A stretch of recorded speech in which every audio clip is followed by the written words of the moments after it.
بسم اللہ الرحمن الرحیم۔ قوم عاد ایک نہایت ہی طاقتور قوم تھی۔ قوم عاد مقام احقاف میں رہتی تھی، جو عمان و حضرموت کے درمیان ایک بڑا ریگستان تھا۔ ان کے مروث اعلیٰ کا نام عاد بن اوس بن ارم ہے۔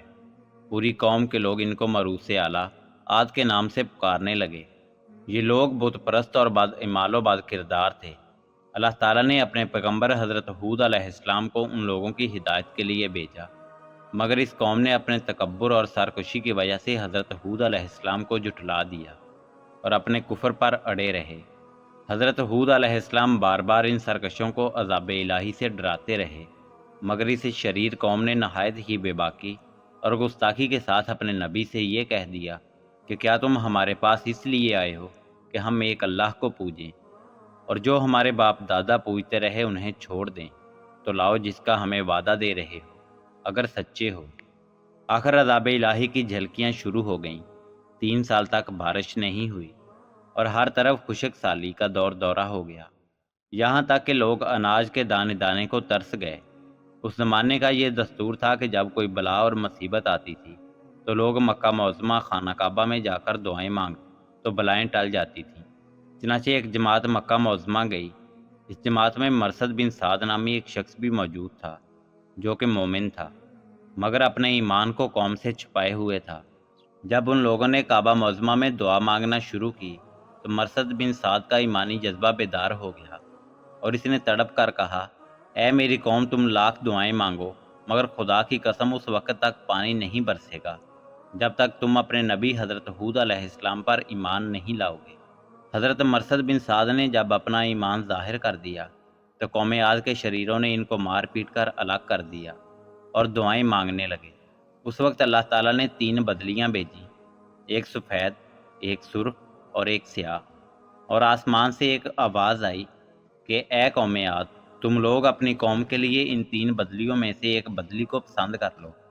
ان لوگوں نے کالی بدلی کو پسند کر لیا، اور یہ لوگ اس خیال میں مگن تھے کہ کالی بدلی خوب زیادہ بارش دے گی۔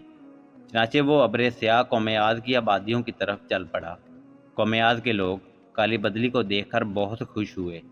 حضرت ہود علیہ السلام نے فرمایا کہ اے میری قوم، دیکھ لو عذاب الہی ابر کی صورت میں تمہاری طرف بڑھ رہا ہے، مگر قوم کے گستاخوں نے اپنے نبی کو جھٹلا دیا اور کہا کہ کہاں کا عذاب اور کیسا عذاب؟ یہ تو بادل ہے جو ہمیں بارش دینے کے لیے آ رہا ہے۔ یہ بادل پچھم کی طرف سے آبادیوں کی طرف برابر بڑھتا رہا، اور ایک دم ناگہاں اس میں سے ایک آندھی آئی جو اتنی شدید تھی کہ اونٹوں کو ماں ان کے سواروں کو اڑا کر کہیں سے کہیں پھینک دیتی، پھر اتنی زوردار ہو گئی کہ درختوں کو جڑوں سے اکھاڑ کر اڑانے لگی۔ یہ دیکھ کر قوم عاد کے لوگوں نے اپنے سنگین محلوں میں داخل ہو کر دروازوں کو بند کر لیا، مگر آندھی کے جھونکے نہ صرف ان دروازوں کو اکھاڑ کر لے گئے بلکہ پوری عمارتوں کو جھنجھوڑ کر ان کی اینٹ سے اینٹ بجا دی۔ 7 رات اور 8 دن تک مسلسل یہ آندھی چلتی رہی، یہاں تک کہ قوم عاد کا ایک ایک آدمی مر کر فنا ہو گیا اور اس قوم کا ایک بچہ بھی باقی نہ رہا۔ جب آندھی ختم ہوئی تو اس قوم کی لاشیں زمین پر اس طرح پڑی ہوئی تھیں جس طرح کھجوروں کے درخت اکھڑ کر زمین پر پڑے ہوں۔ قرآن کریم کی اس دردناک واقعہ سے یہ سبق ملتا ہے کہ قوم عاد جو بڑی طاقتور اور قداور قوم تھی، ان لوگوں کی مالی خوشحالی بھی نہایت مستحکم تھی، کیونکہ لہلہاتی کھیتیاں اور ہرے بھرے باغات ان کے پاس تھے۔ پہاڑوں کو تراش تراش کر ان لوگوں نے گرمیوں اور سردیوں کے لیے الگ الگ محلات تیار کیے تھے۔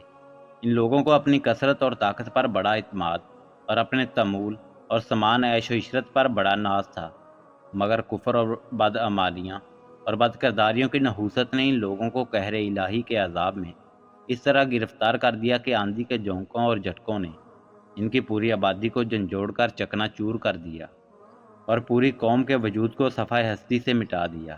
ان کی قبروں کا کہیں نشان بھی باقی نہ رہا۔ تو پھر بھلا ہم لوگوں جیسی کمزور قوموں کا بھلا کیا ٹھکانہ ہے کہ عذاب الہی کے جھٹکوں کی تاب لا سکے؟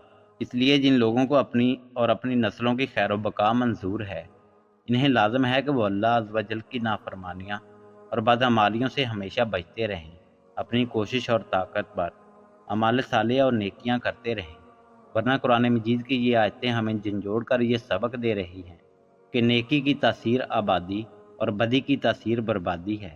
اللہ رب العزت آپ سب کا حامی و ناصر ہو۔